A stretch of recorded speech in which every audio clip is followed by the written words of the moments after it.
omulungi atulaba nkwaniza nnyo nate mukadde kano wetukutuusizaako embeera y'obudde nga tukolaganira wamu ne UBC TV omwanjuzi nze Lubega Michael. Enkuba etandise okutonnya mu bukiikakkono bw'eggwanga lyaffe awamu ne mu buvanjuba era we ziweredde essaawa 3 ez'enkya ya leero. Ggulu yabadde ewezeza millimeters 15 so nga ate yo Arua yabadde ewezeza millimeters 13 n'obutundutundu 9 olwo mu Lira zabadde ziweze millimeters 3 n'obutundu 5. Bwe tutuulira ku bifaananyi ebyo ebikubiddwa ku ggwanga lyaffe mu biseera eby'okumakya bitulaga nga ebitundu ebyo eby'omu bugwanjuba bw'eggwanga lyaffe obudde bubadde bwa kiddedde so nga ate mu biseera eby'olweggulo tulaba nga ebitundu by'eggwanga ebisinga obungi obudde bubadde bwa kiddedde nga n'awamu lubadde lufuuyirira.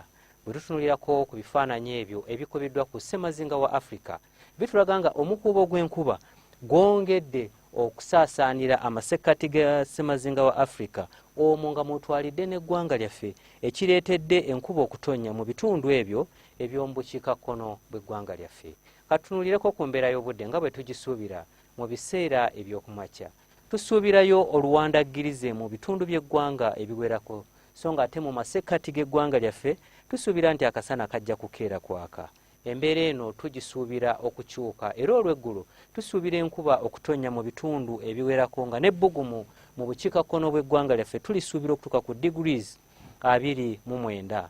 Kampala n'emiriraano tusuubira nti ebbugumu lijja kutuuka ku degrees 27. Olwo yo mu nsozi ez'e tusuubira ebbugumu okutuuka ku degrees 26. Bwe tweyongerayo mu bibuga ebimu ebiri emitala w'amayanja mu kibuga nga Lagos, Addis Ababa, New Delhi awamu ne mu London tusuubirayo namuttikwa w'enkuba ng'alimu n'okubwatuka okw'eggulu. Ate eryo ebbugumu mu Dubai tulisuubira okutuuka ku degrees 41 ng'era omusana gujja kwememula.